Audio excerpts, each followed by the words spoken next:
Vedecká literatúra nám ukazuje, že praktizovanie vďačnosti aspoň 2-3 krát do týždňa je veľmi silný nástroj alebo spôsob, akým môžeme regulovať naše fyzické a mentálne zdravie. A to pozitívnym smerom s dlhodobým efektom.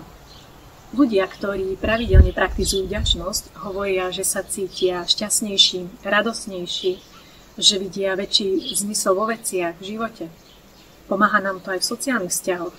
Keď budeme za niekoho vďační, budeme mať aj pozitívnejšie emócie voči tej osobe a tak môžeme prakticky zmeniť alebo zlepšiť všetky vzťahy, ktoré máme, či už partnerské, susedské, pracovné. Stávame sa aj odolnejšími voči traumám, či už voči tým, ktoré sme možno zažili v minulosti, že na ne získame nový pohľad, alebo sa staneme odolnejšími voči tým, ktoré môžu prísť neskôr v živote, čo je silná vec.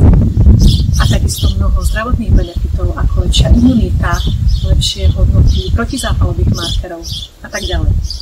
A ako to všetko môžeme dosiahnuť? Väčšina z nás myslí, že praktizovanie vďačnosti znamená napísať si na papier zoznam veci, za ktoré sme vďační, alebo si ich vymenovať v hlave a snažiť sa ich popri tom precítiť. Čo pre určitú skupinu ľudí môže byť veľmi účinné, ale mnoho ľudí nemá pocit, že by im to nejako pomáhalo, že by sa cítili extra lepšie. V mozgu máme nervové okruhy.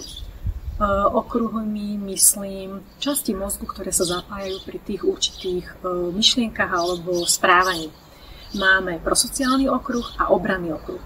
Prosociálne okruhy fungujú tak, aby nás robili viac aktívnejšími, aby nás priviedli bližšie k zmyslovým skúsenostiam, zážitkom, bližšie k iným ľuďom, vrátane nás samých. A obranné okruhy, tie sa zapájajú, aktivujú pri strachu, úzkostiach. Na tele sa to môže prejaviť skúvaním, keď sa pred niečím chránime.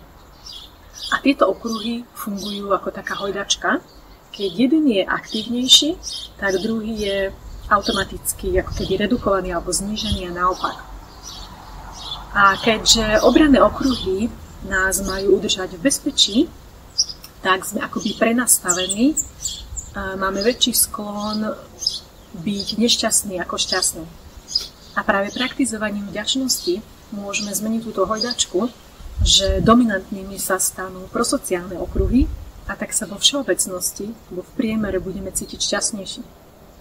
Moderná veda, ktorá vychádza z rôznych testovaní jednotlivcov alebo skupín, popričom skenovali ich mozgy, kde sledovali, kedy sú tieto prosociálne okruhy silno aktívne, nám hovorí, že to nie je ani tak vyjadrenie vďačnosti, kedy vymenovávame zoznam vecí, za ktoré sme vďační, ale že oveľa účinnejšie a efektívnejšie je príjmanie vďačnosti, keď nám niekto iný prejaví vďačnosť za niečo, čo sme pre neho urobili. Robili test na kolegoch, kde jeden kolega napísal druhému dopis vďačnosti, ktorý mu potom nahlas osobne prečítal, popričom skenovali ich mozgy a ten kolega, ktorý mu bola prejavená vďačnosť, sa zistilo, že jeho nervové okruhy spojené s prosociálnym správaním a s vďačnosťou boli silno aktívne. Ale väčšina z nás nebude čakať, keď im niekto iný prejaví vďačnosť. Veľmi podobný efekt malo aj, keď dávali rôznym skupinám ľudí v rôznom čase pozerať príbehy o iných ľuďoch, ktorí sa ocitli v ťažkých životných situáciách, ktorí napríklad prežili holokaust a nakoniec sa tie okolnosti vyvinuli v ich prospech alebo stretli niekoho, kto im pomohol a za to cítili obrovskú vďačnosť. Ľudský mozog je špeciálne orientovaný na príbehy. Príbeh je jeden z hlavných spôsobov, ako si náš mozog utvrďuje informácie.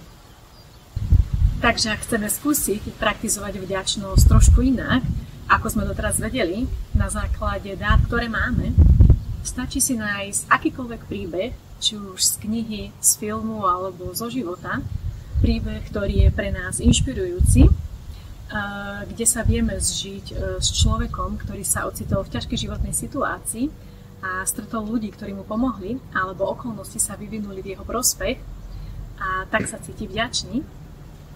A nemusí mať ten príbeh spoločné nič s našim životom. A netreba ho ani po každé celý čítať alebo ho pozerať. Stačí si spísať pár bodov aký problém človek mal, kto a ako mu pomohol a aké emócie to v nás vyvoláva alebo ako to na nás pôsobí. A toto celé nemusí trvať viac ako 1 až 2 minúty, čo je naozaj časovo nenáročné a stačí to praktizovať aspoň 3-krát do týždňa.